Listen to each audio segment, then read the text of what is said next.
Oh, hey there, podcast listener. Just a quick heads up. This is an audio version from a video file. Most of them are each day. And you can check out those video files on YouTube, Facebook, Instagram, or TikTok.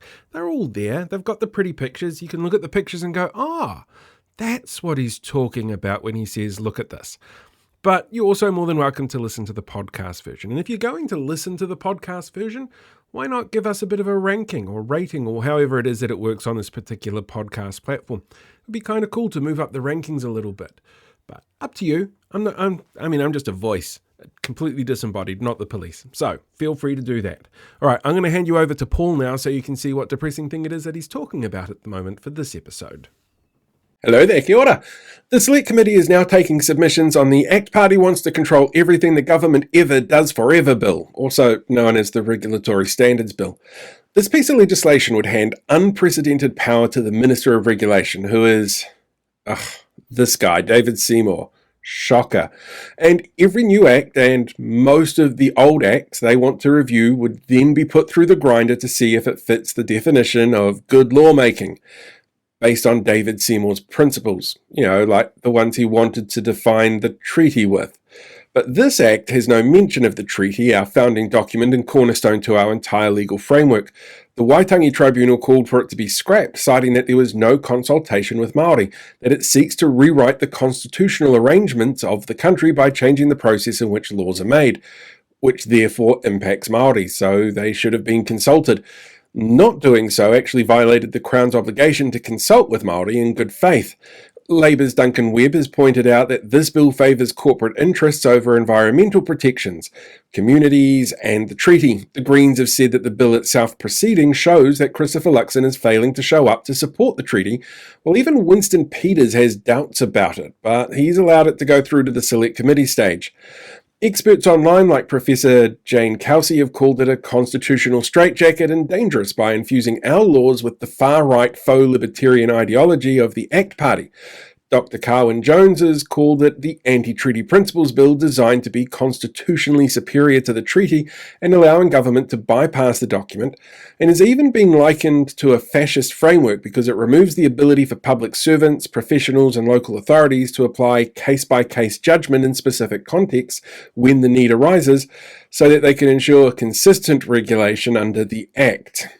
The New Zealand Law Society has said that it lifts right from the US Constitution in parts which makes no sense in an Aotearoa New Zealand context, which is why they were left out of the Bill of Rights Act. It lacks definitions for key elements of the bill, like what does it mean by quality lawmaking and how do you set standards to be measured by. Lady Turete Moxon called it a law about the privileged wanting to maintain their hold on power and control and continue a system of domination, suppression, exploitation and assimilation, also known as colonization. The fact of the matter is, this is a bad law written by a minor party with undue influence on the government for 8% of the vote. ACT have tried 3 times now to get this made law, and the only reason it's happening now is because Christopher Luxon is not only a weak leader, he's one who tends to turn a blind eye to any legislation that would have detrimental impacts on Māori or relate to constitutional arrangements of the country.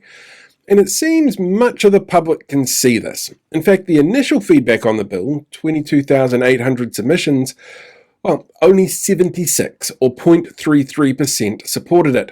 But David admitted he hadn't read the feedback he didn't like because social media people were mean and said mean things about it. Well, now submissions are open and, true to form with this coalition, submission time has been cut with only 4 weeks to get a submission in instead of the usual 6. If you want to make a submission, I'll have a link in the description below to the parliamentary website directly so you can do that. And when it comes to submissions, there's 2 things to remember. The first is that the submission needs to be in your voice, using your words. Remember the Treaty Principles Bill and all the tears from grumpy racists who use forms from Hobson's Pledge or NZCPR or other places when they weren't counted because they were forms? Avoid that by using your own words, although seeing who's on the Finance Committee that's looking over this, my submission will be omitting some of the choice words I really want to say to a couple of MPs in particular. The second thing to remember is you don't have to write a novel. You can just say, I don't support this bill. Maybe chuck in a reason or 2, but you don't have to. The important thing here is to have your voice heard, and it's not about who is the loudest or the most eloquent. It's about creating a chorus of voices who all stand for making sure the future of the country, its laws, the way it works, is not defined by a man who spent his time in Canada on Atlas Group-linked think tanks trying to downplay harms to Indigenous peoples who seemed fine with trying to ignite a civil war with his Treaty Principles Bill. Yeah, it is exhausting constantly trying to stop the steamroller that seems to be this government, but remember this sort of feeling in 18 months when the election rolls around. Until then, making sure your voice is part of the chorus is the best thing we can do to show we want a better future for Aotearoa together. Hey, welcome back, podcast listener. Thank you so much for checking out today's episode. It's really appreciated. I know it's only like 5 to 10 minutes long, but every view counts, every listen counts. It all, well, hopefully keeps us informed so that we know what's going on in the world around us. And I'm really, really proud of the fact that you chose to sit down and listen to my podcast, because there are so many options out there.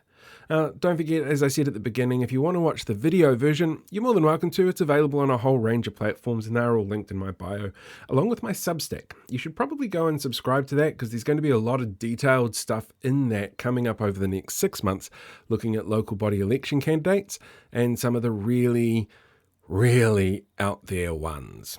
But yeah, entirely up to you. If that's not what you want to do, cool. Anyway, make sure you have a fantastic day. I will catch you guys all next time. Live long, prosper, be one with the Force, and I will see you around.